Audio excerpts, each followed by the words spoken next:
সুপ্রিয় চাকরি প্রত্যাশী ভাই বন্ধুরা, সবাইকে জব ফ্যাক্টস চ্যানেলে স্বাগতম। আজকের ভিডিওটিতে আপনাদের জন্য নিয়ে এসেছি সিভিল সার্জন কার্যালয় নারায়ণগঞ্জের একটি বিজ্ঞপ্তি নিয়ে।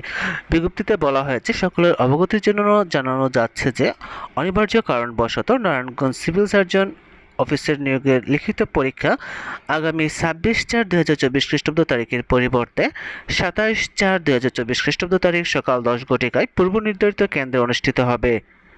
আর এরকম বিভিন্ন চাকরি পরীক্ষার তথ্যবল ভিডিও, চাকরি পরীক্ষা নিয়োগ বিজ্ঞপ্তি, চাকরি পরীক্ষার প্রস্তুতি, প্রশ্ন সমাধান ও ফলাফল পেতে চ্যানেলটি সাবস্ক্রাইব করে বেল আইকন বাজিয়ে রাখার অনুরোধ করছি, যাতে করে পরবর্তী ভিডিও আপলোড করার সাথে সাথে আপনারা নোটিফিকেশন পেয়ে যান। এছাড়াও চ্যানেলটি লাইক ও শেয়ার করার অনুরোধ রইল। ধন্যবাদ সবাইকে।